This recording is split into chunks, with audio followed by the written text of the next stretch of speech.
Praise lord.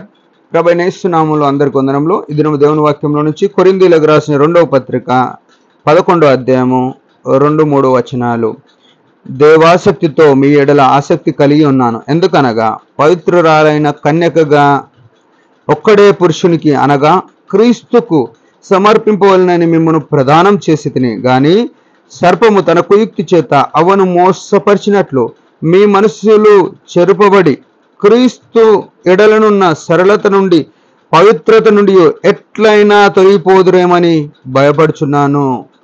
ప్రియమైన వారలారా, అపోస్తులైన పౌలు భయం ఎవరి గురించి ఉంది ఆలోచన చేయండి. ఎంత విచిత్రంగా మాట్లాడుతున్నాడు, దేవాసక్తితో మాట్లాడుతున్నాడు. అంటే దేవుని గురించిన ఇష్టంతో మాట్లాడుతున్న మాట ఏమనంటే, మనల్ని అందరినీ బాప్తిసంలో ఎవరైతే సాక్ష్యం ఇస్తూ వచ్చినారో, క్రీస్తులోనికి క్రీస్తు యేసు రక్తంలో విమోచింపబడ్డారో వారి గురించి మాట్లాడుతున్నాడు. ఏమనంటే పవిత్రురాలైన కన్యకగా, అంటే అర్థమైంది సంఘములో చేర్చబడిన వారంతా, సంఘములో ఉన్న వారంతా కన్యకగా ఉన్నట్టు లెక్క, పవిత్రులుగా ఉన్నట్టు లెక్క. అంటే యేసుక్రీస్తు ప్రభువు వరుడుగా ఉంటే సంఘము వధువుగా ఉంది. అయితే ఈ సంఘము ఏమంటే ఒక్కడే పురుషుడు, అంటే యేసుక్రీస్తుకు సమర్పిద్దామని నేను మిమ్మల్ని అందరినీ క్రీస్తులోనికి సమకూర్చిన. అయితే ఈ సంఘం అనే మాట ఏం చూపిస్తుందంటే, కన్యక అనే మాట చూపిస్తే ఒక స్త్రీకి పోల్చబడింది. శిరస్సు యేసు ప్రభు పురుషునికి పోల్చబడితే, అందుకే ఇక్కడ ఒక్కడే పురుషునికి, అంటే కన్యకను ఒక్కడే పురుషునికి, అంటే కన్యక అయిన సంఘము స్త్రీగా ఉంటే యేసు క్రీస్తు ప్రభు పురుషుడుగా, ఇది ఒక పరిశుద్ధ వివాహానికి సూచనగా, పరలోక వైభవమైన వివాహానికి సూచనగా ఇది కన్యక సంఘము యేసు క్రీస్తు ప్రభువు శిరస్సుగా, వరుడుగా, పురుషుడుగా ఉంటూ వచ్చినాడు. అయితే ఇక్కడ జరిగిన విషయం ఏంటంటే, ప్రదానం చేసి తిని అంటున్నాడు. అంటే మనము పరలోక పట్టణానికి చెందినట్టుగా మనకు ఆ బాప్తిసంలో సాక్ష్యం ఇచ్చటం వలన, ఆయన శరీరంలో, ఆయన రక్తంలో, ఆయన ఆరాధనలో, ఆయన సంఘంలో నాటబడటం వలన మనం పరలోకానికి చెందిన వారం. అయితే ఇక్కడ జరిగిన విషయం ఏంటంటే, సర్పము తన కుయుక్తి వలన అవ్వను మోసపరిచి మీ మనసులను చెరుపబడి క్రీస్తు ఎడలనున్న సరళత నుండి పవిత్రత నుండి ఎట్లయినా తొలగిపోదురేమో అని భయపడుతున్నాం.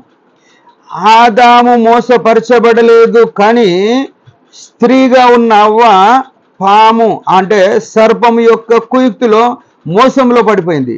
ఈనాడు సంఘములో ఉన్న మనము ఆ సరళత నుండి చెరపబడి ఆ యొక్క పవిత్రత నుండి మన మనసులు ఎక్కడైనా తొలగిపోతామేమని అపొస్తలుడైన పౌలు భయం కలిగి ఉన్నాడు.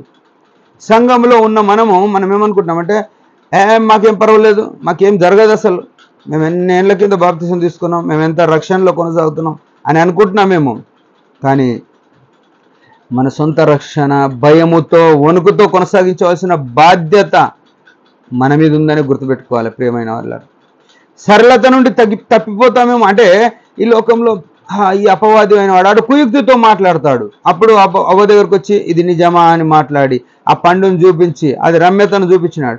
ఈ లోకంలో మనం కూడా డబ్బు కొరకు కొందరు, పేరు కొరకు కొందరు, మంచోళ్ళు అనిపించుకోవడానికి కొందరు దేవుని కంటే సుఖమును అనుభవించడానికి, పెద్దరికాలు చేయడానికి సంఘము చెడిపోయే పరిస్థితిలో ఈ అపవాది అయిన వాడు ఏం చెప్తాడంటే, నువ్వు దేవదూతల వల్ల ఉంటావా అని ఆనాడు అవ్వకు చెప్పినట్టుగా ఈనాడు మనకు కూడా చెప్తాడు. నీ వాక్యం చెప్తే మెస్మరైజ్ అయిపోతారు, నువ్వు పాటలు పాడితే బాగున్నది, నువ్వు వాయిద్యాలు వాయిస్తే బాగుంది, నువ్వు ఇట్లా అని నిన్ను పొగుడుతూ ఉంటాడు సాతానుడు వచ్చి పక్కన. జాగ్రత్త పడాలి. నీ జీవితము కేవలము ప్రభు పాదాల కాడ ఉండేటట్టే చూసుకోవాలి. నీ స్థాయి, నా స్థాయి ఏ పరిస్థితిలో ఉన్నా నేను ప్రభుకు చెందినవాడను. We are belongs to Christ. ఇక్కడ క్రీస్తుకు సమర్పించవలనని అంటే ప్రదానం చేసిన, అంటే మనకు ఎంగేజ్మెంట్ అయిపోయింది, మనం క్రీస్తుకు చెందిన వాళ్ళం. మనకు మహిమొద్దు, మనకు పేరొద్దు, మనకు ధనం వద్దు, మనకు అధికారాలు వద్దు. దేవుని వాక్యం, యేసు ప్రభు శిరస్సు కాబట్టి ఆయన వాక్యం ఏం చెప్తే, ఆయన వాక్యం ఆది యందు వాక్యం ఉండెను, వాక్యం దేవుని యొద్దను, వాక్యం దేవుడు, ఆ వాక్యం ఏం చెప్తే అది తప్ప ఇంకొకటి మనకు అవసరం లేదు. ధనవంతులు పరలోకరాజ్యం బోరని అంటే ఈనాడు ఎంతమంది ధనం మీద ఆశపడి ఉన్నారు. జాగ్రత్త పడదాం. మన జీవితాలు మనం ఆ అవ్వ స్త్రీగా ఉన్నది మోసపోయింది. ఇక్కడ స్త్రీగా ఉన్న సంఘము మోసములో పడకుండా మనం జాగ్రత్త పడదాం. దేవుడి మాట దీవించును గాక. చిన్న ప్రార్థన. పరమ తండ్రి యేసు ప్రభు నామంలో వందనాలు. ఉదయకాలం ఇచ్చిన ఆయుష్ను బట్టి స్తోత్రములు. నీ మహిమ కొరకు, నీ రాక కొరకు నిరీక్షించుటకు సహాయపడమని యేసు నామంలో ప్రార్థిస్తున్నాం తండ్రి. ఆమేన్. మీరందరి పరిచయం గురించి బాగా ప్రార్థన చేయండి. Praise the lord.